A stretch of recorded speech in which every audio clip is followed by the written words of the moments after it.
My previous experience with high-dose MDMA/M.D.A. combined with low-dose, 8 mg, 2C-I was fantastic, and barely a week later, I thought I was ready for a repeat adventure with 2C-I. Suffice to say, the previous 2C-I dose did not represent the true potential of this incredible substance. 2C-I is a medicine of a high order, and I was totally unprepared for the sheer power of the psychedelic ass whooping I was about to receive. It is only a week later that I have integrated the experience sufficiently to be able to write down some of the more pertinent aspects. I tried to redact the fluff. T0 The crystalline powder was diluted to a 1 mg/g concentration in an aqueous vodka solution, which required vigorous shaking to dissolve completely. I drink 12 grams of this solution, containing 12 mg active. Then, I make the mistake. I licked the inside of the paper envelope formerly containing the 2C-I, as well as swallowing a couple very small flecks that were noted near the scale. This made the total ingested, or what I thought I ingested, 18 mg. T0 First alert to the presence of something in my body, vague, dismissed, laying back listening to Otz Blumenkroft, a dubplate par excellence. T130 Nice peripheral visual effects, somewhat mild, everything is bright, no body feeling at all. Did I underdose? A few more milligrams, perhaps, I asked myself. Remembering the slow onset of this drug, thank God, I did not take more. T2 On the summer beach by the shore, clouds are moving in wave-like fashion in the sky. Has the sky always been this blue? Incredible visual brightness, everything is moving, even the patches of sky clear of cloud. Sounds of people talking become distorted and somewhat strange, although this does not scare me yet. I put on the headphones and turn up some psytrance. 2:15 The air around me is alive. The clouds and the water are morphing with the colors of the music, seeming to come at me and open. The movement is pregnant with layers of symbolic meaning, bursting into new levels of conceptual processing. See, seek, so, sway, see everything around is me, saw, life into death and back again, everything forever preserved in every moment. The sun is a burning rainbow glyph in the sky, flashing energy of pure knowledge through my every cell, faster, accelerating, I am accelerating, my body is accelerating, there is corresponding time dilation, every second stretching longer. I look at my watch, meaningless hands pointing at melting arabesque numbers, but intuitively know it is around 7 p.m. The CD player has long ago stopped playing, but everything vibrating has a resonant sound frequency, and the world is a sound, or is it a color? I realize I am tripping balls, much harder than imagined, and for the first time, question whether I was ready for this. Laughter, not mine, the observers fills everything as the answer is made clear, are you ever ready? And did someone, or was it you, say they wanted to take more? I open my eyes in panic and realize they were open. There is a presence, it is strong and fills everything. Cosmic concepts and the shifts in frames of reference which come faster and faster are accompanied by a dark shadow moving on the edges of the visual field. I realize I have to get off the beach and back home before it is too late.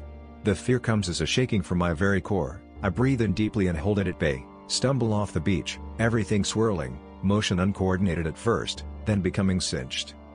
Perfectly cinched, it seems to me, although while the still world around me moved too fast, the people seemed to move way too slow, speaking in strange vocal form projections seeming to have some meaning relevant to me. Conversation would have been utterly impossible. Unknown how, but I make it back home holding on to residual memory of its spatio-temporal location, the 100 meters of forever in time stretch. I bump into my elderly neighbor who reflects worry at my state which I feel coming off him in waves, manage to mumble something senseless and tumble inside after a weird battle with the foreign configuration of an unlocked door. T3:30 Back in the house, which is thankfully empty as I am completely and utterly fucked. The walls are waving and breathing like on mushrooms but with more symbolic processing. I fall on the giant floor pillows and look at the map of the world on the white wall. The wall is not white, but rather a rainbow that composes white and the continents are moving. It seems the Mercator projection is in gross error, the continents are melting off the map, they don't want to be in this artificially flat plane. The map is marked in red in spots where we have been. I see this now as some sort of an ego-related cancer, spreading myself across the world, infecting, toxifying. I lurch up off the pillows and stumble to the bathroom. Electricity is strong, I seem to throw off energy as I move, leaving visual tracers, each snap a whole reality. I retch over the toilet which swims in and out of focus. Bathrooms are always fucking psychedelic. Nothing comes up, the vomiting is reflexive and deeply symbolic. I am toxified. The toxicity is deep in me, but it is not the drug, it is not the 2C-I. The medicine is pure, the host vessel is not. This is manifestation of the long-term, chronic, systematic poisoning of the body and mind forced to function in a high-stress environment.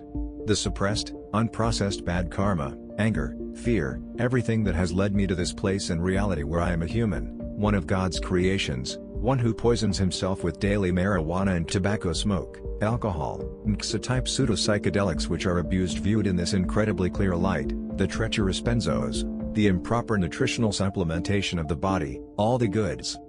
How dare you? This is a voice from within, spoken so loud it shakes me, and I projectile vomit the contents of my stomach, watery acidic technicolor psychedelic yawn. I am crying. How the fuck dare you violate the holy? My God, I did not ask for this, but I have little choice in the matter. Resistance is not an option, this medicine is very strong. Usual refuge to calm things, I make it to the kitchen and reach for the bong, manage to pack the alien-looking matter into the bowl, light in tracers, inhale. As the smoke works its way into my system, the situation becomes clearer yet. There is no ego loss, it is the reverse, I feel everything intensely magnified and charged. Every bad thing I have ever done to myself and others is presented for simultaneous inspection and karmic emotional evaluation. I vomit again, dry heaves, profuse sweating starts, feels my dry clothes are made of liquid, fall back on the pillows in the living room, exhausted, I know I am going to live. T530 The medicine is working strongly through my body. Years of chronic toxicity are analyzed and washed away, accompanied by intense emotional discharge and freed up energy. The feeling of release is euphoria on a cellular level, the body shines with the force of life. Hallucinations still present, time stretched now less, but the trip is strong. Tomorrow is a Monday, for Christ's sake, and I knew there was no possibility of rest for many hours to come. I take 2 milligrams Alprazolam, knowing this is wrong, and realizing an hour later it is as effective as putting a band-aid on a corpse. I lay back again and try to release. T8 o'clock the soulmate returns home. By this time I am in defragmentation mode, cleaning up the wrecked house, processing the core knowledge. She kisses me with radiance of love and I laugh, deeply, and cry, and she knows something major has changed, and I know how I have wronged this beautiful soul in many ways, and I feel wretched and know things will never be the same again. Can this lucidity persist? Conversation is still futile. No desire for alcohol or pot at all, severe anorexia. T10 o'clock try eating. Nothing will stay down except water with occasional teaspoon of antacid to try to reduce acidity. In bed, thinking of people like Shulgin and Stolarov, wondering at the wonder, saying goddamn every once in a while with emphasis.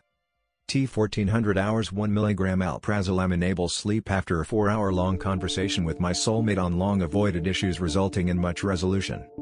T1 week later. In retrospect it seems the effects on me were in the range of what literature describes as a 30+ mg dose. It may have been a measuring error or specific sensitivity, I do not know, but that is irrelevant. The subjective comparative strength was close enough, in my somewhat limited 20-year experience with psychedelics, to 500 mics of LSD, no ego loss but rather expansion. The subsequent revelations and changed outlook from this experience are longer lasting than has been for me from any substance so far.